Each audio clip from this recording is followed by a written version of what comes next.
দীর্ঘ 17 বছর পর সেই সুদূর কানাডা থেকে বাড়ি ফিরছে বাড়ি বড় ছেলে আদ্রিয়ান আহমেদ আদ্র। 10 বছর বয়সে পাড়ি জমিয়েছিল দেশের বাহিরে। মা বাবা সহ বাড়ির প্রতিটি সদস্যর চোখের মনি ছিল সে। ছেলে আসার খুশিতে বাড়িতে আজ যেন আনন্দের বন্যা বয়ে যাচ্ছে, শুধুমাত্র একজন মানুষ বাদে। খাওয়া দাওয়া সে কি লাহিকাণ্ড। আদ্রর মা, পরিবারের বড় বউ মিসেস সাবিনা দৌড়াদৌড়ি করছেন দিক বেশি দিক। কি রান্না করবেন, কিভাবে কি করবেন যেন দিশে হারা হয়ে উঠেছেন। ছেলেকে কাছে পেয়েছিল সেই 17টা বছর আগে। 10 বছর বয়সে পাড়ি জমিয়েছিল দেশের বাহিরে নিজের মামা মামির সাথে। এই বয়সে মা বাবা পরিবার ছেড়ে যাওয়ার পিছনে রয়েছে কোনো এক বিশেষ কারণ। মিসেস সাবিনা এমন হন্য হয়ে ছোটাছুটি দেখে মিসেস সাবরিনা, সাবিনার ছোট বোন, যা দুই বোনের একই ঘরে বিয়ে হওয়ার সুবাদে একই বাড়িতে বসবাস তাদের। বোনকে এমন ছুটতে দেখে সাবরিনা যেন নিজেই হয়রান হয়ে উঠেছেন। প্রেশারের রোগী, এত স্ট্রেস নিলে তো সমস্যা, কিন্তু কে শুনে কার কথা। আপা, তুমি এমন করো না তো, শান্ত হয়ে একটু বসো, আমি আছি তো। রহিমা, খালেদা খালা, ওনারা তো আমাকে সাহায্য করছেন নাকি। কিভাবে বসি বল ছোটো, আমার ছেলেটা আসছে এতগুলো দিন পর, ওর জন্য আমাকে রান্না করতে হবে না নাকি। মায়ের হাতে রান্না কতদিন খায় না। মিসেস সাবিনার কথাগুলো বলতে বলতে চোখ দুটা ভিজে ওঠে। আর উঠবে নাই বা কেন, কোনো মাই তো পারবে না নিজের সন্তানের থেকে এত সময় দূরে থাকতে, কাছে না পেয়ে আলাদা থাকতে। আদ্রি, আদ্রি, কই তুই? দেখ না তোর অলস বোনটা কি করছে, এখনো কি উঠিনি নাকি ঘুম থেকে? একবার ডাকবি, না উঠলে মুখের উপর পানি ঢেলে দিবি। মিসেস সাবরিনার আগে গোসগোস করতে করতে আদ্রি তথা মিসেস সাবিনার ছোট মেয়ে আদ্রের ছোট বোনকে বলে। আদ্রি বলে, আচ্ছা মামুনি, আমি ডেকে দিচ্ছি। ভূমি আপু, এই ভূমি আপু, উঠো না, মামুনি তোমাকে ডাকছেন। তাড়াতাড়ি উঠতে বলেছে, না হলে কিন্তু তোমার মুখে যোগ ভর্তি সবগুলো পানি ঢেলে দিতে বলেছে। আদ্রি তার ছোট মেয়ের খুবই বাধ্য মেয়ে, যেটা বলবে সেভাবেই বলবে, অক্ষরে অক্ষরে পালন করবেন। ভূমির শ্রবণে আদ্রির কথাটা পৌঁছাতে দেরি, কিন্তু এক লাফে শোয়া থেকে উঠতে 1 সেকেন্ডও আর দেরি হয়নি। এই তো আমার ভালো আপুমনি, উঠে ফ্রেশ হয়ে চট জলদি নিচে আসো। আব্বু আর সাদাব ভাইয়া কিন্তু চলে গিয়েছে এয়ারপোর্টে। ভূমি তখন বসে বসে ঘুমে দুললেও আদ্রির কথাটা কানে আসতেই চোখ দুটো রসগোল্লা হয়ে যায়। ভাইয়া চলে আসছেন, আর 1 সেকেন্ডও দেরি না করে ভূমি ভৌ দৌড় লাগায় ওয়াশরুমের দিকে। এয়ারপোর্টে দাঁড়িয়ে আদরের জন্য অপেক্ষা করছেন মিস্টার আফজাল আহমেদ, আদ্রের বাবা, শান্তি মঞ্জিলের বড় কর্তা, এবং ভূমির ভাই রাফি। অপেক্ষা প্রহর শেষ করে অবশেষে বেরিয়ে আসে আদ্র। ভাইকে দেখে দৌড়ে গিয়ে ঝাপটে জড়িয়ে ধরে রাফি। ছোটবেলার খেলার সাথী, দুইজনের মাঝে বয়সের তফাৎটা খুব একটা বেশি না। রাফি আদ্রের 2 বছরের বড় ছিল। ছোটবেলায় বাড়ি ছাড়লেও দুই ভাইয়ের অডিও ভিডিও কলে প্রায় প্রতিদিনই যোগাযোগ চলত। আদ্র ভাইকে ছেড়ে এবার বাবার কাছে এসে কৃত্রিম হাসি দিয়ে আলতো জড়িয়ে ধরে আলাপ শুরু করে দেয়। শান্তি মঞ্জিলে উপস্থিত সকলে দরজায় দাঁড়িয়ে অপেক্ষা করছে কখন তারা আসবে। সকলের নজর বাড়ি গেটের দিকে স্থির। তখনই গেট দিয়ে প্রবেশ করে মিস্টার আফজাল আহমেদের গাড়ি। সকলে দৌড়ে এগিয়ে যায় সেদিকে। মিসেস সাবিনা ছেলেকে দেখার আগেই যেন আবেগ আপ্লুত হয়ে কান্নায় ভেঙে পড়েছেন। বাড়ির প্রতিটা সদস্যর চোখে পানি। হবেই বা না কেন, ছেলে যে সকলের চোখের মনি ছিল। যে ছেলে বাড়ি মাথায় তুলে রাখত, সেই ছেলেটা হঠাৎ পাড়ি ছেড়েছে। আদ্র গাড়ি থেকে নেমেই মাকে এসে সালাম করে মিসেস সাবিনা ছেলেকে জড়িয়ে ধরে কান্না শুরু করে দেন, যাকে থামানো এক প্রকার দায়ী হয়ে উঠেছে। যাই হোক, থামিয়ে নিয়ে আসেন ভিতরে। আদ্র এক এক করে সকলকে সালাম করে খোঁজ গল্প করেন। আদ্রি ভাইকে তো দেখেনি সরাসরি কখনো। ভাইকে দেখে মনে হচ্ছে যেন এই বুঝি একটা ঝাড়ি মারবে কাছে গেলে। মুখে কৃত্রিম হাসি, কোনো প্রাণ নেই, তাই সাহস করে উঠতে পারছে না যেন কাছে যাওয়ার। সুপার ঠিক সেই দিকে গিয়ে এক কোনায় গাপটি মেরে দাঁড়িয়ে আছে, যেন কোনো অন্যায় করেছে সেই রকম মুখখানি। আদ্র বোনের দিকে নজর পড়তে এগিয়ে যায় বোনের কাছে। কি হয়েছে তোর, কাছে আসছিস না কেন? আদ্র বোনকে কোমল কণ্ঠে কথাটি জিজ্ঞেস করে মাথায় হাত দিয়ে। আদ্রি কিছু বলে না, দৃষ্টি তার মেঝেতে, চোখ যেন উপরে তুললেই কোনো চুরিতে ধরা পড়ে যাবে। আদ্র বোনের মুখখানে উপরে তুলতে দেখে চোখে পানি। আদ্র আলতো করে হেসে বোনকে জড়িয়ে ধরে শান্ত করে। সবাই উপস্থিত থাকলেও নেই 2 জন মানুষ, ভূমি এবং ভূমির মা। আদ্র নিজের সবাইকে দেখতে পাচ্ছে, কিন্তু নেই তার মামুনি। এদিক সেদিক তাকে খুঁজছে তাকে, কিন্তু মিসেস সাবরিনা আড়ালে রান্নাঘর থেকে উকি দিয়ে দেখছেন ছেলেকে। মুখে হাসি, কিন্তু নয়ন জুড়ে অশ্রুসিক্ত। আদ্রের মা ছেলের নজর লক্ষ্য করে বুঝতে পারেন ছেলের মনে কি চলছে, কি চাইছে ছেলে তার।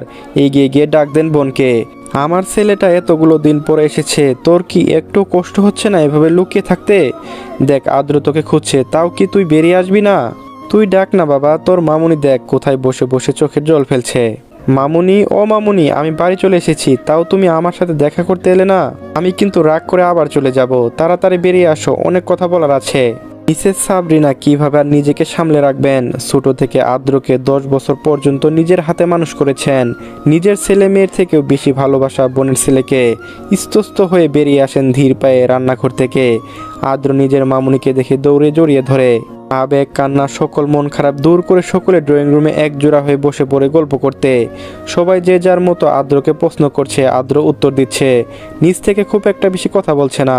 ছেলে এমন শান্ত আচরণ দেখে মিসেস সাবরিনা কষ্টভরা কণ্ঠে বলেন, আমার সেই ছোট আদ্র কোথায় হারিয়ে গেল দুরন্ত?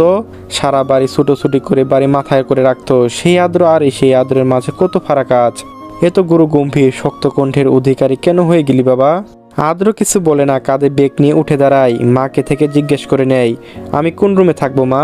মিসেস সাবরিনা উঠে বলেন, আই বাবা, আমার সাথে আয়, আমি নিয়ে যাচ্ছি, মামুনি সব গুছিয়ে রেখেছে তোর পছন্দ মতো। আদ্র মামুনির পিছন পিছন যেতে যেতে ভাবে সকলে উপস্থিত, কিন্তু যার কারণে এই বাড়ি ছেড়েছে তাকে তো দেখলো না। ভূমি সে কোথায়? ভূমির কথা চিন্তা করতে আদ্রর কপালে ভাঁজ পড়ে, হাত আপনা আপনি মুষ্টিবদ্ধ হয়ে যায়। এদিকে ভূমি নিজের ঘরে চুপটি করে বসে আছে, বাইরে যায়নি। উপর থেকে সকলের কথাবার্তা হইচই আর আওয়াজ শুনতে পাচ্ছে, কিন্তু সাহস করে আদ্রের সামনে যেতে মন চায়নি। কখনো দেখিনি তার সামনে যেতে। নার্ভাস তো কাজ করবে, তার উপর যে পরিমাণে রাগী আর একচোটা ছেলে। কখনো দেখিনি ভূমি আদ্রকে, আর না আদ্র দেখেছে ভূমিকে। না দেখতে পাওয়ার কারণ হলো ইন্টার শেষ করে আর কয়েকদিন পর ভূমি অনার্সে উঠবে। এত বড় হয়ে গিয়েছে, কিন্তু এখন পর্যন্ত ভূমি নিজে কোনো ফোন দেওয়া হয়নি। আর আদ্র প্রায় বাড়ির সবার সাথে কথা বললেও কখনো ভূমির কথা জিজ্ঞেস করেনি বা দেখতেও চায়নি। এর কারণটা ভূমির অজানা।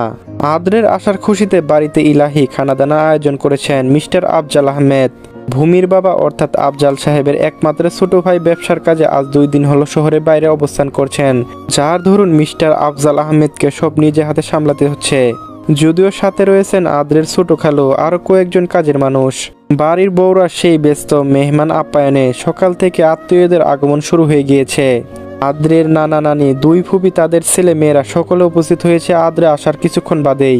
ঘরে গিয়ে ফ্রেশ হয়ে কিছুক্ষণ বিশ্রাম নিয়ে আদ্র নিচে নামতেই নজরে আসে এত সব জাঁকজমক। ঘর ভর্তি করা মেহমান।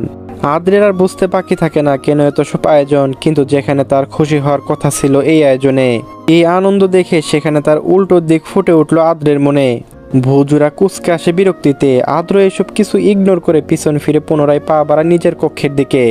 অমনি পিছন থেকে ডাক পড়ে আদ্রের বড় ফুপি মিসেস তাহমিনার থেকে, আদ্র বাবা। আদ্র পা ফেলে উপরে উঠতে নিয়ে পুনরায় থমকে দাঁড়ায়। পিছন ফিরে 1 পা 2 পা করে নেমে আসে নিচে। ফুপিকে সেই কৃত্রিম হাসি সালাম দেয়। মিসেস তাহমিনা সালাম নিয়ে আদ্রকে জড়িয়ে ধরে, চোখ দুটো তার জলে চিকচিক করে উঠছে। কত বড় হয়ে গেছিস রে তুই, এই আমাদের আদ্র চেনাই দায়। কি সুন্দর চেহারা হয়েছে আমার ছেলেটার, মাশাল্লাহ। মিসেস তাহমিনা চোখে জল আনন্দিত কণ্ঠে আদ্রের উদ্দেশ্য শুধায়।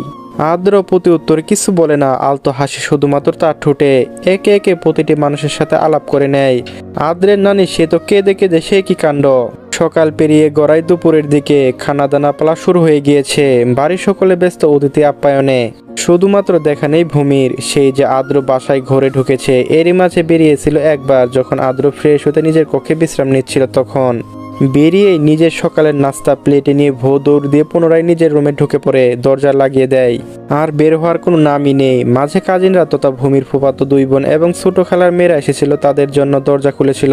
সবাই মিলে সেই যে আসর জমিয়েছে, এখন তাদের গল্পের জুড়ি বন্ধ হয়নি।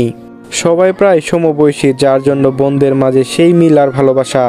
এইদিকে আদ্রি নিজের ভাই আসার খুশিতে দৌড়ে দৌড়ে কাজ করছে, এদিক সেদিক ছুটাছুটি করছে।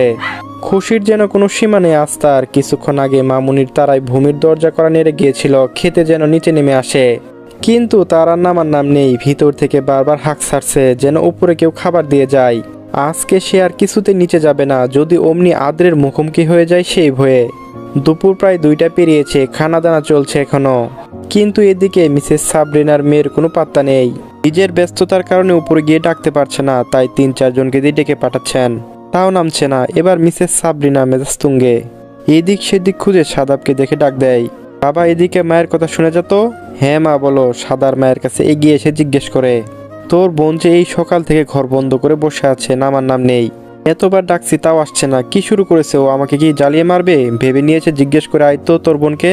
মিসেস সাবরিনা মেয়ের প্রতি রাগ প্রকাশ করে কঠিন গলায় কথাগুলো বলে, আচ্ছা মা আমি দেখছি, তুমি চিন্তা করো না, বোনকে আমি ডেকে আনছি, তুমি এদিকটা সামলাও। এই বলে সাদা বড় বড় পা ফেলে সিঁড়ি বেয়ে এগিয়ে যায় ভূমির রুমের দিকে। দরজায় নক করে ডাকে, এই ভূমি কি করছিস? দুপুর কয়টা বাজে? খেলা শেষের দিকে? তাড়াতাড়ি দরজা খুলে তুই নিচে আয় আমার সাথে। ভূমি এতক্ষণ আরামে সবাইকে অপেক্ষা করে গেলেও এবার ভাইয়ের গলা পেয়ে কিছুটা ভয়ও পেয়ে যায়। কারণ তার ভাইটাও হয়েছে আরেক জল্লাদ। একটু থেকে একটু হলে কেমন রাগ দেখায়, বকা দেয়। কি বাহানা দিবে ভাইকে? কি বলে বাঁচা যায় এই চিন্তা করতে করতে ফোন দেওয়াচ্ছে, শরীর ভালো লাগছে না, এই বলে বাহানা দিবে। আবার পরক্ষণে মনে পড়ে, না না, এটা বললে তো আবার সারা বাড়ি মাথায় তুলে নেবে, ডাক্তার অ্যাম্বুলেন্স সব এনে হাজির করবে। কারণ ভাইয়েরা যতই রাগ দেখাক না, বোনের জন্য তার যান। ভূমিয়ে তো কিছু না পেয়ে ধীর কণ্ঠে বলে, ভাইয়া আমার না এত মানুষের মাঝে যেতে মন চাইছে না, তুমি আমাকে ঘরে খাবার দিয়ে যাও না প্লিজ। বাড়িতে এত মেহমান আসছে, তুই কি কারোর সাথে দেখা করবি না? নানু ফুপিরা তোর কথা জিজ্ঞেস করছে বারবার, কিছু হবে না, বেরিয়ে আয়। সকলে কি ভাববে এভাবে বসে থাকলে? কিন্তু ভূমি আর কিছু বলতে যাবে তার আগে স্পষ্ট কণ্ঠে কারো আওয়াজ শুনতে পাই। এটুকু বোঝা যাচ্ছে কোনো গুরু গম্ভীর শক্তপোক্ত কণ্ঠে অধিকারী কোনো মানুষ। ভূমি বিছানা থেকে লাফ দিয়ে উঠে দরজায় কান পাতে, কে আর কি বলছে তা শোনার জন্য। আমি বললাম, সাদাব তোর বাইকের চাবিটা দে, আমি একটু বাইরে যাচ্ছি। ভাইয়া এই সময় তুমি কই যাবা? এখনো তো খাওনি। আমি বললাম, কাজ আছে কিছু, আর খেতে মন চাচ্ছে না এখন। আর হ্যাঁ, মা মামুনিকে জিজ্ঞেস করলে বলিস আমি কাজে বেরিয়েছি, সন্ধ্যার আগে ফিরে আসবো, হয়তো বা পরেও আসতে পারি। সাদাব আর কথা না বাড়িয়ে নিজের রুম থেকে চাবি এনে এগিয়ে দেয় আদ্রর দিকে। আদ্র হালকা হেসে ধন্যবাদ বলে গদগদ করে বেরিয়ে যায় মেন দরজা পেরিয়ে, বাড়ির বাইরে বাইক নিয়ে। ভূমি এতক্ষণ দরজার আড়াল থেকে সবকিছু শুনছিল কান পেতে। এটা বুঝতে বাকি নেই যে এত শক্ত কণ্ঠের অধিকারী এই পুরুষটি আর কেউ না, তার সেই জমের মতো ভয় পাওয়া আদ্র ভাই। ভূমি মনে মনে আওড়াতে থাকে, কি মানুষ বাবা, কথা বলার সময় মানুষের একটা নরম কোমল ভাব থাকে, এই মানুষের কথা বলার উড়ন এমন কেন? আল্লাহ মাবুদ, দেখতে কেমন হবে তার কণ্ঠের মতো? কথাটা বলে নিজে নিজে হাসতে থাকে। ভূমি এবার দরজা খুলে খুশি মনে নিজের ওড়না ঠিক করতে করতে বেরিয়ে আসে ঘর থেকে। পেটের মধ্যে ইঁদুর দৌড়াচ্ছে, এখন সোজা গিয়ে হামলে পড়তে হবে খাবারের প্লেটে। যেতে যেতে নিজেকে প্রস্তুত করে নেয় সকলের সামনে মায়ের বকা হজম করার জন্য। সাথে হয়তো কয়েক দফা মায়েরও বোনাস থাকছে। ভূমি নিচে নামতেই পরে কঠিন পরিস্থিতির মুখে, সকলে নানা প্রশ্ন জিজ্ঞাসাবাদ, যেন কারো কোনো অন্ত নেই। বিরক্তিতে ভূমির ফর্সা গাল লাল হয়ে আসছে। কত আনন্দ নিয়ে নিচে নামলো খাবে বলে, কিন্তু নেমে তো পড়লো আরেক ঝামেলায়। দূর, না নামায় ভালো হতো। খাবারে কি সুন্দর গন্ধ, আহ! ভূমি শুধু নাক টেনে টেনে খাবারের গন্ধ নিচ্ছে, কিন্তু সেগুলো হাতের নাগাল পাচ্ছে না। এই বোরিং মানুষগুলোর কারণে এদিক সেদিক তাকাচ্ছে, কে বাঁচাবে এই ঝামেলার হাত থেকে? অমনি বাড়ির দরজা দিয়ে প্রবেশ করছে মিস্টার আফজাল আহমেদ। ভূমির চেহারা এবার ফুটে উঠে এক ফালি আনন্দের আভাস। দৌড়ে কাঁদো কাঁদো মুখ করে বলে, ও বড় বাবা, কেউ আমাকে খেতে দিচ্ছে না, সবাই বকে বকে আমার পেট শেষ করে দিচ্ছে, খিদের জ্বালায় আমি এখনই মরে যাব।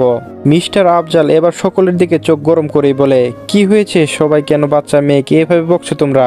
মেয়েটা কেমন শুকিয়ে গিয়েছে খিদের চোটে, আমি যেন দ্বিতীয়বার ভূমিমাকে কেউ বকা দিয়ে কথা বলতে না দেখি। এই বলে ভূমিকে খাবার টেবিলের দিকে নিয়ে যায়, আর ভূমি পিছন ফিরে সবার দিকে দুষ্টু হাসি দিয়ে ভেঙচি কেটে বেরিয়ে যায়।